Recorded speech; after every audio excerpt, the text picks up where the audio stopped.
બડા વિસ્તારમાં હુતાશ્રી અને ધૂળેટીના તહેવારનું અનેરું મહત્વ રહેલું છે।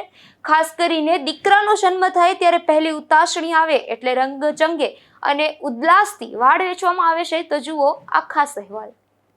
આ પ્રસંગે ઢોલ શરણાઈ સાથે જેને ત્યાં આ વાડનો પ્રસંગ હોય તે સમગ્ર પરિવાર સહિત અને અંગત મહેમાનોને આમંત્રણ આપી આ પ્રસંગ ઉજવે છે, જેમાં ઢોલ શરણાઈ સાથે સૌ કોઈ ગામની બજારોમાં નીકળે ત્યારે ટ્રેક્ટર અથવા બળદગાડામાં બહેનો પરંપરાગત પોતાના સમાજનો ટ્રેડિશનલ ડ્રેસ અને દાગીના પહેરી બેસે છે અને ખજૂર, પતાસા, ખાંડ સહિતની ચીજોનું વિતરણ કરે છે અને સાથે અન્ય બહેનો ગીતો ગાય અને દરેક ઘરે વાડની લાહણીનું વિતરણ કરે છે। આ વાડનો પ્રસંગ વર્ષોથી બડા વિસ્તારમાં ઉજવવામાં આવે છે।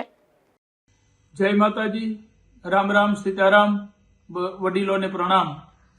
સનાતન ધર્મના બધા જ તહેવારોનું ખૂબ અનેરું મહત્વ છે। ત્યારે હોળી મહોત્સવ હોય, ધૂળેટી હોય, એ પણ સનાતન ધર્મ અને હિન્દુ સમાજમાં ખૂબ અનેરો તહેવાર છે અને ખૂબ સારી રીતના આ તહેવાર સમગ્ર સનાતન ધર્મને માનનારી પ્રજા અને ખાસ કરીને ભારત વર્ષ ઉજવતા હોય છે।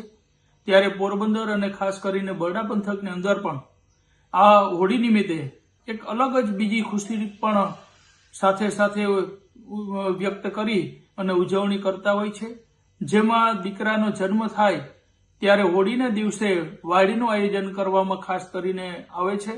આ વાડીની અંદર પતાહા, ખજૂર, સાકર તેમજ વિવિધ અલગ ખાદ્ય પદાર્થ માણસોને આપવામાં આવે છે અને દીકરાનો જે જન્મ થયો હોય તેમની ઉજવણી કરવામાં આવે છે। ત્યારે આ વર્ષે પણ સમગ્ર બરડાની અંદર ખૂબ વાયડોના પણ આયોજન છે।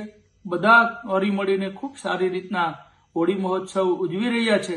ત્યારે ઈશ્વર આપણે બધાને એક માનવ તરીકે અહીંયા મોકલ્યા છે, ત્યારે બધા સાથે મળી અને ખૂબ સારી રીતના આપણે હળી મળી અને સારા કર્મ, સારા કાર્ય અને સારા કાર્યમાં ઈશ્વર નિમિત્ત બનાવે એવી બધા આપણે ઈશ્વર પાસે પ્રાર્થના કરી અને બધા જ પ્રકૃતિનું જતન પણ સાથે સાથે કરતા જઈએ અને ખૂબ સારી રીતના હોળી મહોત્સવ ઉજવતા રહીએ એવી માતાજીને પ્રાર્થના।